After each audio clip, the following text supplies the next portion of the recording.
और बात अब राहुल राज की। जी, राजनीति की एक रवायत हिंदुस्तान में खासी मशहूर है।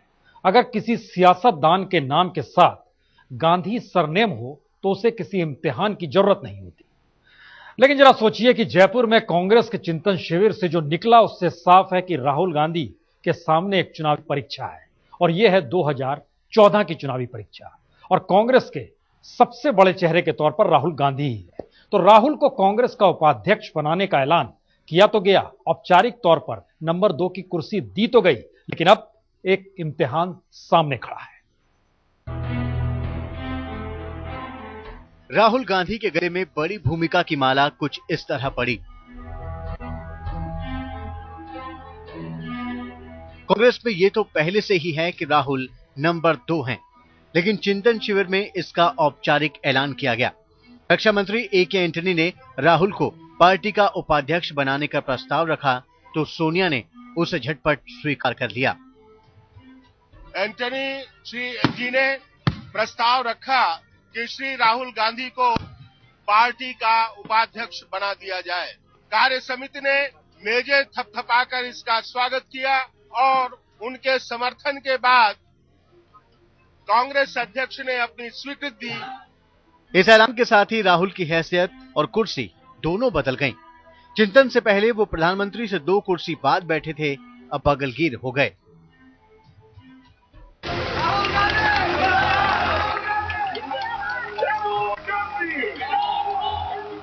पिछले कुछ दिनों से सप्तम सुर में जब एक ही आवाज आ रही थी कि रहनुमाई के लिए राहुल से कम कुछ भी मंजूर नहीं, तो कांग्रेस के चिंतन शिविर से बड़ा ऐलान हुआ, राहुल गांधी की ताजपोशी का। ऐलान हुआ उनके कद को और बड़ा बनाने वाले पद का और उनकी शख्सियत को महासचिव से ऊपर बढ़ाकर पार्टी को अपने इरादों पर चलाने वाले नेता के रूप में सर्वमान्य बनाने का। गाजे बाजे और ढोल नगाड़े बजने से जश्न का वो माहौल बन गया जिसे कांग्रेस 2014 के लोकसभा चुनाव में जीत के रूप में देखना चाहेगी।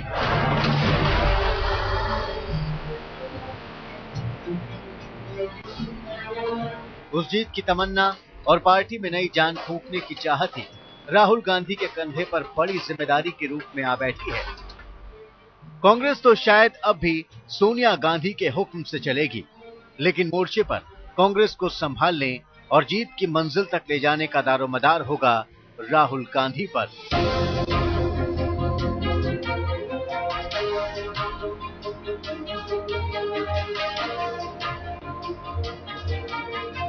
गुलाबी शहर में कांग्रेस के 3 दिन के चिंतन शिविर का मकसद तो साफ है, कांग्रेस की धूमिल होती छवि को गुलाबी चमक देना। चिंतन चुनाव के लिए हुआ, चिंता भविष्य की हो रही है। गठबंधन की सरकार को 9 साल से चला रही कांग्रेस को क्या अगले साल फिर से मतदाताओं का ग्रीन सिग्नल मिलेगा? इस सवाल में छुपी उम्मीद को हर कांग्रेसी राहुल गांधी की शख्सियत में ढूंढ रहा है। वर्कर्स की भावनाएं हैं कि वो देश के प्रधानमंत्री बने। प्रधानमंत्री मनमोहन सिंह अगले साल चुनाव के वक्त 82 साल के हो जाएंगे और कांग्रेस अध्यक्ष सोनिया गांधी 68 साल की। दोनों के पास सत्ता और संगठन का तजुर्बा है, लेकिन नए जमाने के कदम से कदम मिलाकर चलने के लिए कांग्रेस ने जरूरी समझा कि राहुल के सर पर और बड़ा ताज रखा जाए। कांग्रेस के महासचिव और CWC के सदस्य तो वो पहले से ही हैं। कांग्रेस को लगता है कि पार्टी के अंदर अगर राहुल का ताज थोड़ा और चमकीला होगा तो शायद चुनावों में कांग्रेस की लाज बच जाएगी। इतिहास खुद को ऐसे भी दोहराता है।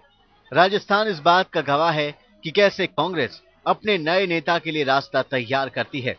31 साल पहले बीकानेर में हुए पंचायती राज सम्मेलन में राजीव गांधी को इंदिरा गांधी के बाद सबसे बड़े नेता के रूप में कांग्रेस ने कबूल किया था। अब जयपुर में कांग्रेस राहुल गांधी को अपना नेता बनाकर जय जयकार कर रही है। कांग्रेस की राज परंपरा अपने नए नायक का स्वागत कर रही है। शरद कुमार और संदीप सोनवलकर के साथ सुमित अवस्थी, जयपुर आज तक। बात राहुल गांधी की हो रही है, लेकिन समझना होगा कि नेहरू गांधी परिवार के किसी भी सदस्य के लिए सियासी मैदान में उतरना और तुरंत सियासी तौर पर ही धाक जमा लेना बड़ी मामूली बात है। नेहरू से लेकर सोनिया गांधी तक का इतिहास इसका गवाह है। लेकिन याद कीजिए इंदिरा गांधी, एक वक्त गूंगी गुड़िया थी। याद कीजिए राजीव गांधी, कह नहीं पाते थे, लेकिन बावजूद इसके सत्ता के शीर्ष पर काबिज होने में उन्हें कोई दुश्वारी नहीं आई। लेकिन राहुल गांधी थोड़े अलग दिखते हैं। सियासत में आने के करीब 9 बरस बाद राहुल ने बड़ी जिम्मेदारी के लिए हरी झंडी दी। निर्णय उन्हें ही लेना था, निर्णय उन्होंने ही लिया, वह भी ऐसे मौके पर जब कांग्रेस के राहुल राग में चिंतन शिविर की सबसे बड़ी चिंता दिखाई दे रही है।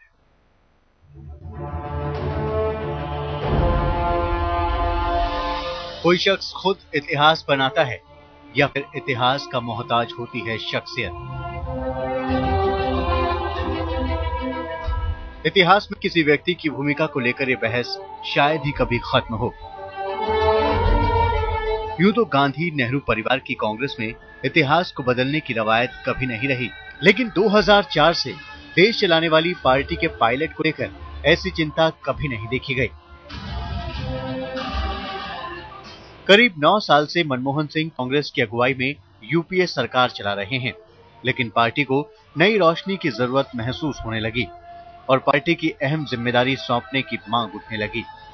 कांग्रेस की युवा पीढ़ी ने 2 कदम आगे बढ़कर साफ कर दिया कि 2014 चुनाव राहुल की अगुवाई में ही हो।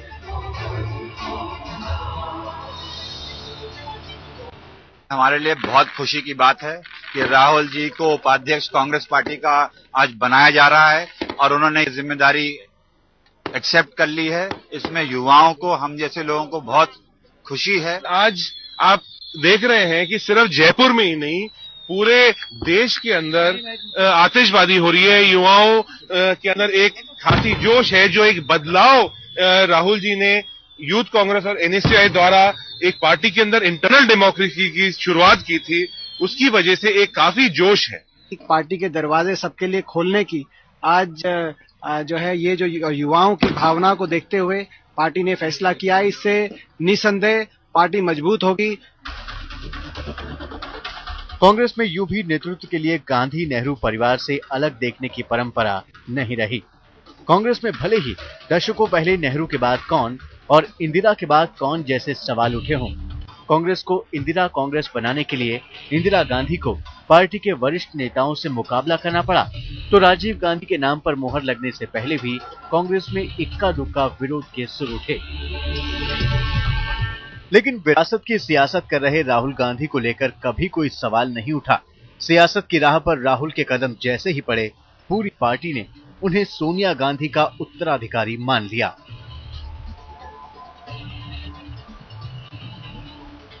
2004 में जब मनमोहन सिंह को सरकार की कमान सौंपी गई, तो हर किसी ने उन्हें केयरटेकर प्रधानमंत्री ही माना। हर तरफ से यही सवाल उठता रहा कि कब राहुल की अगुवाई में सरकार चलेगी, लेकिन राहुल ने सरकार की जगह संगठन को तरजीह दी। कांग्रेस के वोट बैंक में युवाओं को जोड़ने की कवायद शुरू कर दी।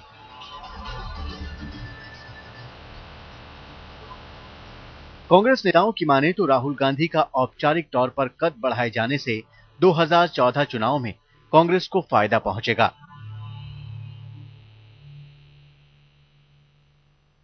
सबकी डिमांड थी कि राहुल जी को औपचारिक जिम्मेदारी दी जाए संगठन की, और उनके उपाध्यक्ष पद के ग्रहण करने की जो आज औपचारिक घोषणा हुई है, उससे पूरे देश भर में कांग्रेस के कार्यकर्ताओं के अंदर खुशी की लहर है। और जो कांग्रेस की नीति रीति भविष्य में होगी, उस पर भी बहुत एक पॉजिटिव इफेक्ट आने वाला है।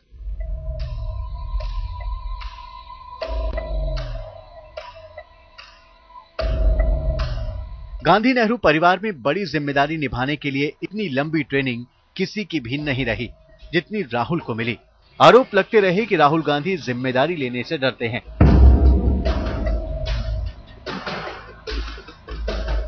डर को लेकर राहुल गांधी ने 2 साल पहले दिल्ली में एक विज्ञान मेले में छात्रों के बीच एक किस्सा सुनाया था। बचपन में राहुल को भूतों से डर लगता था।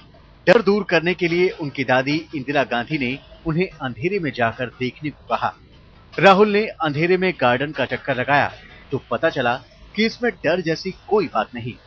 शायद राहुल 2014 की चुनौती को लेकर दुनिया को यही बताना चाहते हैं कि गांधी नेहरू खानदान के नेताओं में डरने की रवायत कभी नहीं रही। संदीप सोनवलकर के साथ सुमित अवस्थी, जयपुर आज तक।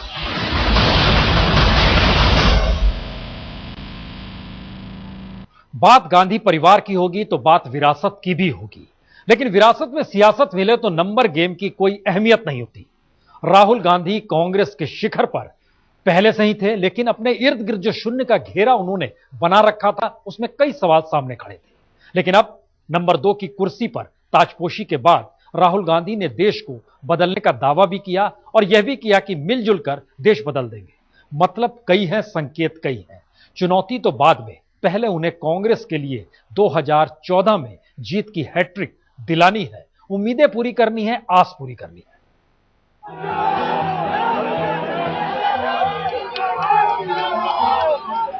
गांधी नेहरू परिवार का इतिहास बदल रहा था जब राहुल गांधी अमेठी लोकसभा क्षेत्र से चुनाव लड़ने के लिए 9 साल पहले अपना पर्चा भरने पहुंचे। लंबे अरसे बाद देश के सबसे बड़े सियासी खानदान में यह मौका आया था जब किसी सियासी पारी की शुरुआत के पीछे किसी किस्म की ट्रेजेडी नहीं जुड़ी रही। इंदिरा गांधी ने 1964 में पहला चुनाव तब लड़ा जब जवाहरलाल नेहरू का निधन हो गया था। उस वक्त के प्रधानमंत्री लाल बहादुर शास्त्री की मौत के बाद इंदिरा गांधी के हाथ में देश की कमान आ गई। शास्त्री जी की मौत नहीं हुई होती तो शायद इंदिरा गांधी को सत्ता पर काबिज होने के लिए लंबा इंतजार करना पड़ता।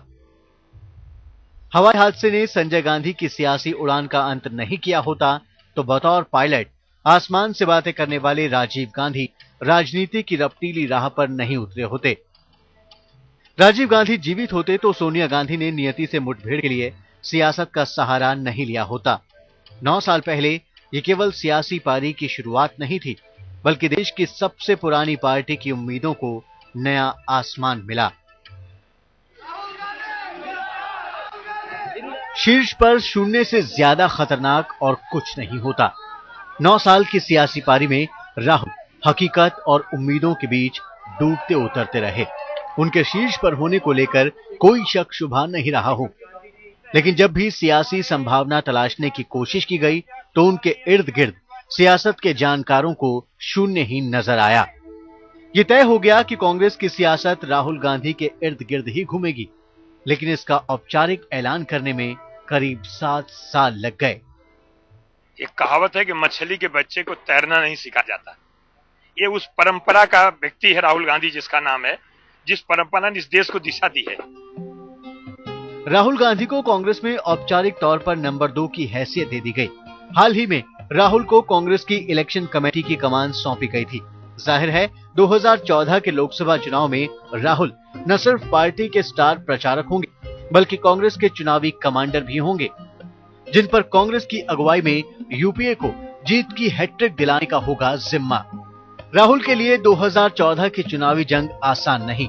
सबसे बड़ा सवाल यही है कि क्या 2014 में कांग्रेस 200 से ज्यादा सीटें लाने में कामयाब होगी? क्या राहुल यूपी और बिहार की जातीय प्रयोगशाला में जीत का समीकरण बना पाएंगे? क्या राहुल की अगुवाई में कांग्रेस दक्षिण का दुर्ग बचा पाएगी? क्या राहुल महंगाई और भ्रष्टाचार जैसे आम लोगों के मुद्दे को कांग्रेस के खिलाफ जाने से बचा पाएंगे? क्या बीजेपी के नरेंद्र मोदी दांव का राहुल मुकाबला कर पाएंगे? राहुल गांधी जी पहले भी कांग्रेस में नंबर 2 थे और अगर वो उपाध्यक्ष बना दिए गए हैं तो ये कोई सरप्राइज नहीं है। वो नंबर 3 पर थे नहीं, जो नंबर 2 पर पहुंचने के लिए उनको बधाई दी जाए। सोनिया गांधी ने अपने सपूत को पांव पसारने का मौका दे दिया है, लेकिन गांधी नेहरू परिवार में पार्टी की जवाबदेही और जीत के दबाव की ऐसी जिम्मेदारी किसी के भी कंधे पर नहीं रही जो मिशन राहुल को सौंपा गया। अब राहुल को साबित करना है कि वो सबसे बड़े सियासी खानदान के लायक वारिस हैं, जिनमें चुनौतियों को जीतने का मादा है। आज तक ब्यूरो। बात राहुल राज की हो रही है तो समझना होगा राहुल गांधी के चेहरे में एक आकर्षण है। नाम खुद ही अपनी पहचान बता देता है। हिंदुस्तान की सियासत में सबसे बड़े परिवार में वो पैदा हुए। वो चाहते तो कभी भी उन्हें प्रधानमंत्री की कुर्सी मिल जाती, लेकिन ऐसा क्या है, उन्होंने ऐसा नहीं चाहा, बल्कि डग धीरे धीरे आगे बढ़े। उन्होंने ड्राइंग रूम पॉलिटिक्स के जमाने में भी गांव गांव की खांच छानी। गरीब गुरबों के लिए आवाज बनने की कोशिश की और साथ ही नीतियों को बदलने की दिशा में भी कवायद की।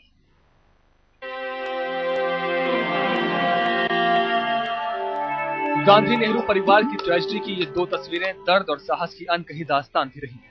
चिता की लपटें आसमान छू रही थीं। दुनिया भर की निगाहें गांधी नेहरू खानदान पर थीं। दादी इंदिरा गांधी अंतिम यात्रा पर निकली तो राहुल के दर्द को बांटने के लिए पिता राजीव गांधी का साथ था। लेकिन सिर्फ 8 साल बाद यानी 1992 में पिता का भी साया उठ गया। ये दो ऐसे मौके थे जब राहुल गांधी को गंभीरता से लोगों ने देखा।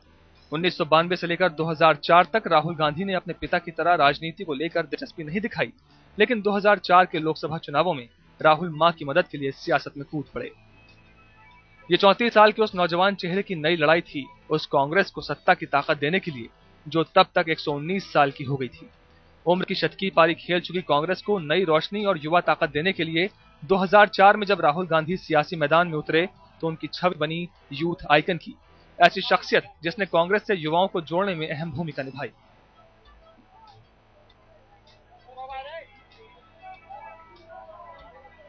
पार्टी में ऐसा चेहरा बनकर उभरे राहुल जो युवाओं में तेजी से घुलता मिलता है और उनका भरोसा जीत लेता है।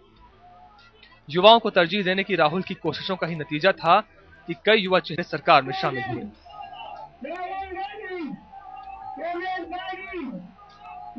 बेशक राहुल गांधी को सियासत तो विरासत में मिली, लेकिन वो हमेशा इस विरासत से आगे निकलकर एक पक्के राजनेता के तौर पर अपनी छवि बनाने में जुटे रहे। कोशिश रही कि खानदानी वोट बैंक से ऊपर उठकर लोगों से जमीनी तौर पर जुड़ने की। आज प्रोग्राम को चलने दीजिए। मैंने कहा है आपसे कि कल मैं बात करूंगा, फिर उसके बाद जो भी आपने कहना है कहिए, मगर अभी आप जो हमारे सीनियर लीडर हैं उनकी इज्जत करिए और शांत हो जाइए प्लीज। सियासत में पैठ बनाने के लिए मुश्किल राहें अपनाने से भी नहीं कतराए राहुल गांधी। लोगों को समझने और उनसे जुड़ने के लिए राहुल ने पूरे देश का दौरा किया। कभी ऐसी गाड़ी से नीचे न उतरने वाला नेता पैदल गांव-गांव घूमा, झोपड़ियों में रातें गुजारी, कोशिश की गरीबों की झोपड़ियों में रहकर उनके दिल में घर बनाने की, उनकी मुश्किलों को समझकर उन्हें संसद तक भी पहुंचाया।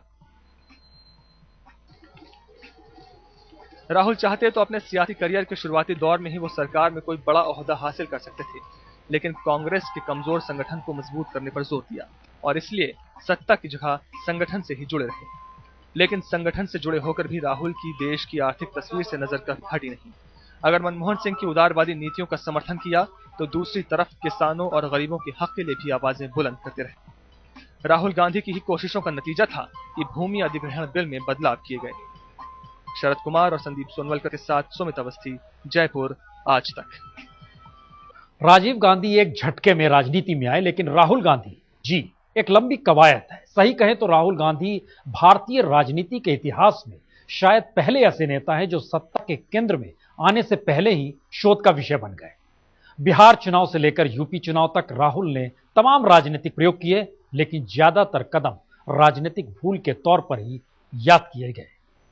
जैसे बोरा जी ने कहा कि ये तीसरा चिंतन शिविर आयोजित किया जा रहा है पचमढ़ी और शिमला के बाद, लेकिन इसमें कुछ अंतर है। चुनाव के घनघोर बादल सिर पर मंडराने लगे तो कांग्रेस की चिंता बढ़ गई। 2014 की इस चिंता पर माथापच्ची करने के लिए जयपुर में कांग्रेस का चिंतन शिविर लगा। 2 दिन के चिंतन मनन के बाद कांग्रेस इस नतीजे पर पहुंची कि अगले चुनाव की वैतरणी से कांग्रेस की नैया को कोई पार लगा पाएगा तो वो है कांग्रेस के महासचिव राहुल गांधी। लेकिन राहुल के लिए राजपथ पर कांग्रेस को दौड़ाना आसान नहीं होगा। 9 साल में राहुल ने सियासी सफर तो खूब किया, लेकिन मील का पत्थर गाड़ने में वो कामयाब नहीं हो पाए। 2009 के लोकसभा चुनाव में कांग्रेस ने शानदार जीत हासिल की। कांग्रेस की छवि निखरी और राहुल की धमक बढ़ी। खासकर उत्तर प्रदेश में कांग्रेस को मिली उम्मीद से बड़ी जीत से ये लगा कि अब राहुल का सितारा सियासत के आसमान में सबसे ज्यादा चमकेगा। लेकिन बाद के दिनों में हालात बदलने लगे। राहुल जमीन पर तो उतरते थे, आम लोगों से मिलते थे, हिंदुस्तान की शक्ति गांव में है, लेकिन लोगों ने उनकी कोशिशों पर यकीन नहीं किया। नतीजा ये हुआ कि सूबों के कांग्रेस की ताकत सिमटने लगी। राहुल कांग्रेस के पहले और आखिरी तुरुप के इक्के हैं। उत्तर प्रदेश में तो कांग्रेस उनके पिता राजीव गांधी के समय से ही सत्ता से ऐसे बेदखल हुई कि राज तिलक की शुभ घड़ी आई ही नहीं। पिछले साल के विधानसभा चुनाव में कांग्रेस ने राहुल को एंग्री यंग मैन की तरह यूपी के चुनावी मैदान में उतारा। राहुल के तेवर में आक्रोश और जुबान पर विरोधियों के लिए तीखा हमला होता था, लेकिन नतीजा आया तो कांग्रेस चारों खाने चित्त हो गई।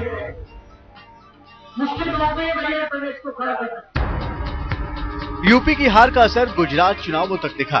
गुजरात में नरेंद्र मोदी बार बार सोनिया राहुल को चुनौती दे रहे थे, लेकिन कांग्रेस ने राहुल को मैदान में नहीं उतारा। आखिर जिस नेता पर कांग्रेस दिल्ली के तख्त के लिए दांव लगा रही हो, उसे एक सूबे के लिए कैसे दांव पर लगा देती। हालांकि यूपी और गुजरात के चुनावों से काफी पहले 2010 में बिहार में हुए विधानसभा चुनावों में ही साफ हो गया था कि लोकल राजनीति में राहुल की दाल गलनी आसान नहीं है। लेकिन प्रधानमंत्री पद के दावेदार नेता के तौर पर भी इन्होंने कभी बड़ी छवि नहीं पेश की।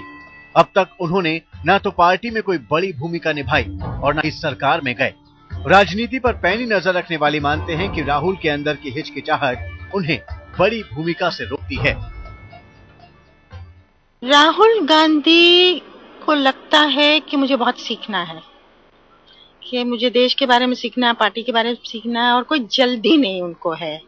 अन्ना का आंदोलन रहा हो या रिटेल में एफडीआई का मुद्दा, सरकार के दामन पर लगे भ्रष्टाचार के आरोप हो या फिर सहयोगी दलों से रिश्तों में खींचतान, एलओसी पर हिंदुस्तानी जवानों के सिर काटे जाने की घटना हो या फिर दिल्ली गैंगरेप से उठना जन आक्रोश, जिन मसलों की आंच पर हिंदुस्तान खदबदाने लगा, वहां भी राहुल की चुप्पी उनकी रहनुमाई की काबिलियत को कई सवालों के घेरे में डाल देती है।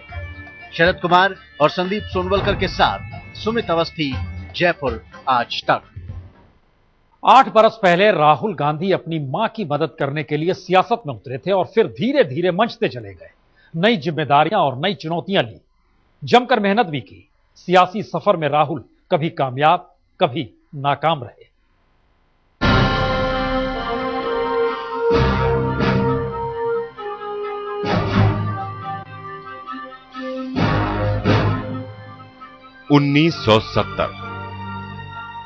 मां इंदिरा और भाई संजय की राजनीतिक दुनिया से कोसों दूर इंडियन एयरलाइंस के पायलट राजीव ने अपने सपनों की दुनिया अलग बसा रखी थी।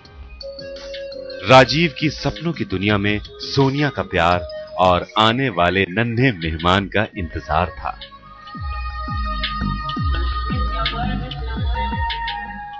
उन्नीस जून 1970 सोनिया गांधी ने एक बच्चे को जन्म दिया। नाम रखा गया राहुल। राजीव सोनिया के प्यार को नई निशानी मिली तो दादी इंदिरा की जैसे सारी मुराद पूरी हो गई। राहुल का जन्म गांधी परिवार में खुशियों का नया मौसम लेकर आया। 2 साल बाद सोनिया ने प्रियंका को जन्म दिया तो राहुल को बचपन का साथी मिल गया। जैसे संजय में और मुझ में फर्क था और साथ में बहुत सी एकताएं भी थी, वैसे ही उन दोनों में भी हैं। कई चीजों में बिल्कुल एक हैं, मिजाज में कई तरह से बिल्कुल अलग भी हैं। प्रियंका शायद ज्यादा मेरी माँ की तरह है, राहुल थोड़ा ज्यादा सेंसिटिव है। प्रधानमंत्री आवास में दोनों बच्चों की परवरिश दादी इंदिरा की निगरानी में होने लगी।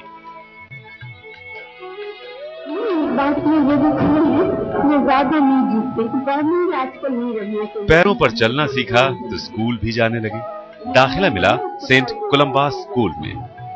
आगे की पढ़ाई के लिए दून स्कूल भेजा गया। राजीव गांधी ने भी कभी इसी स्कूल में पढ़ाई की थी। ये वो दौर था जब पूरा देश आतंक और अलगाव की आग में झुलस रहा था। लिहाजा सुरक्षा के मद्देनजर राहुल को वापस दिल्ली बुला लिया गया। 1981 से 1983 तक राहुल ने घर पर रहकर ही पढ़ाई की। प्रत्येक भारत के नागरिक का उत्तरदायित्व। मुझे चिंता नहीं है कि मैं जीवित रहूं या नहीं रहूं। 1984 राहुल ने अपनी दादी को आतंक का शिकार होते देखा। सुरक्षा में तैनात गार्ड्स ने ही इंदिरा गांधी को गोलियों से छलनी कर दिया।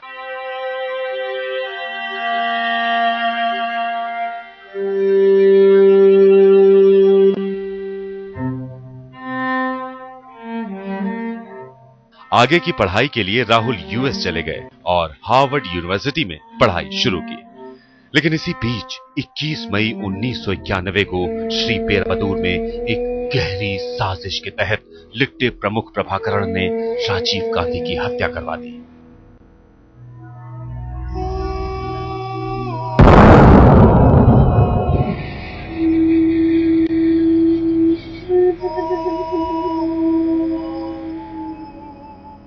राहुल भारत लौट आए। जिम्मेदारी का बोझ उठाने की उम्र में पिता की अर्थी कंधों पर थी और आंखों में गहरा सूनापन।